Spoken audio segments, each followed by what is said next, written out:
There's no feeling more intense than starting over.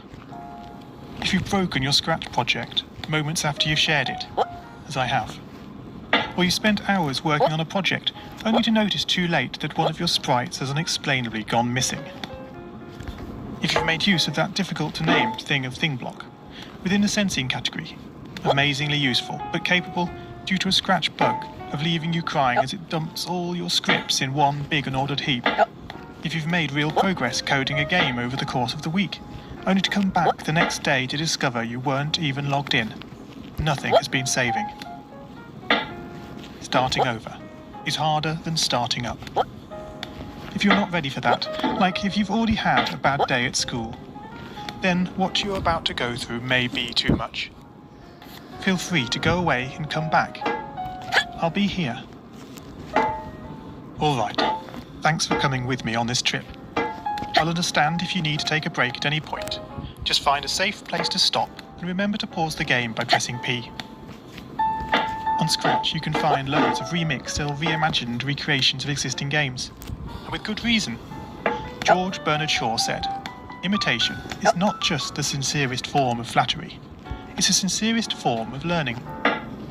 This game is a recreation of a game that came out in 2017, titled Getting Over It with Bennett Foddy. That game in turn was a homage to a free game that came out in 2002. Both games involved dragging yourself, using a hammer, up a mountain assembled from assets and objects sourced from many other games. It seems appropriate then that, when trying to recreate Getting Over It in Scratch, that we should construct our mountain from the same assets used in literally millions of Scratch projects, the unmistakable contents of the Scratch costume library. Unlike Unity or Unreal, Scratch does not provide you with a built-in physics or 3D rendering engine. There's no state-of-the-art debugger. You can't even pause your scripts. We are forced to program old school. Our experience capped at 30 frames per second on a 480 by 360 pixel stage. But these very restrictions force us to experiment, to think out of the box, to grow as developers as we become masters of all things Scratch. And let's not forget, what we lack in technology, we make up for in community. This fantastic bunch of budding software engineers, building, learning, creating, playing, remixing. As diverse a group of people as the very Scratch assets we now so skillfully attempt to ascend. The act of climbing, in the digital world or in the real world, has certain essential properties that give the game its flavour. No amount of forward progress is guaranteed. When you start Getting Over It, you're standing next to a dead tree, which blocks the way to the entire rest of the game. You prod and poke at it, exploring the limits of your reach and strength, trying to find a way up. When starting a new Scratch project, that initial blank slate is both refreshing and at times a little scary. Wouldn't it be great if we could travel forward in time and review our finished projects to see how well they turned out? I certainly wish we could. The real draw of coding, what gives it that special zing, is the challenge of accomplishing something you've never done before.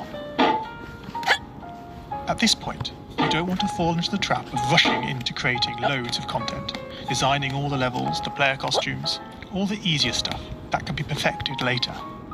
No, before all that, you need to prod and poke that tree. That is, understanding the coding difficulties you're expecting to face and try out any ideas to solve them. You may not be able to time travel, but at least this way you can get a good idea of how well your project is like to go, and potentially save yourself a lot of time. This project began life a couple of months ago as 3 simple scripts: the player, hammer, and level. I spent no time on the art, just using ScratchGat and a few rectangles drawn in the sprite editor. The scripts for the player quickly mocked up in a similar fashion to those I teach on my YouTube channel. With the hammer I had to improvise, because I'd never done a thing quite like that before. And boy did I prod and poke at those scripts. What I had imagined and the results I was achieving were hard to reconcile. The hammer and the player sprites would get stuck in the walls and ground, shake and jiggle and clip up to the top of the screen. Worst of all, when I tried the bread and butter action of lifting the player up upon the hammer, any tiny movement would throw the player into a crazy up and down motion as if bouncing upon a possessed pogo stick. Things don't always turn out as you want them to, and sometimes it's good to take a break. So, for the time being, I shelved the project, letting it slowly slip down the list of unshared projects, joining the countless multitude of unfinished, unseen projects that haunt the vast storage archives of MIT. Have you, as you've been playing this game, stopped to wonder how you can balance on a hammer that is held out to one side? It feels quite natural in game, but try it in the real world, and you'll not get your feet off the ground. No, this game is bending the rules of physics. Although I was not actively working on the project, the desire to code the game and solve the initial problems constantly played on my mind. Finally, I decided to give it another go. Research is a powerful tool. Don't just rely on what you think you know. YouTube can be a great resource for gameplay videos. Being able to pause and rewind the action is invaluable. Did you know that you can step through videos frame by frame using the angled bracket keys? My research helped confirm many thoughts I'd been having, and also uncovered some nuances around mouse movement that had really got me stumped. All this was food for my brain, and I was super fired up to bring it all to scratch. And so, back in Scratch, I completely restructured the player and hammer scripts, bringing the scripts together in a single sprite. This allowed the movement of the two objects to be tracked together and to move dependent on each other. Of course, in coding, as in real life, you often have to compromise. It isn't reasonable to implement a full physics engine in Scratch, but often it's enough to create a good estimate of what the player is expecting. 1 + 1 is 2. If this wasn't always the case, if sometimes the answer was 3, then we would be in trouble. The addition operator is therefore referred to as deterministic. Similarly in Scratch, if your player sprite reports that it isn't touching the level, then you would expect, assuming the player is not moved relative to the level, that this would continue to be the case. As it turns out, the sensing block in Scratch does not behave like this. It can be non-deterministic. This is down to how Scratch draws its sprites. Their size and shape can change very slightly depending where on the screen they are first visualized. This can easily break a carefully crafted platforming script, resulting in sprites becoming trapped, teleporting to the edge of the screen, or worse of all, your game freezing up.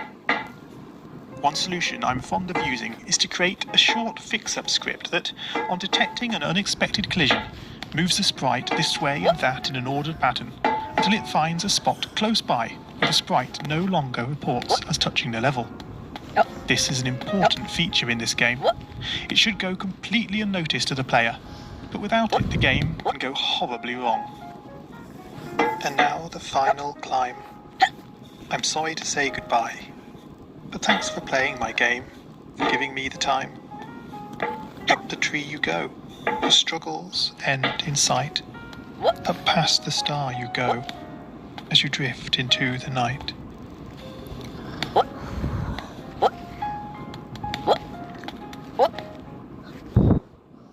Oh man, you lost a lot of progress.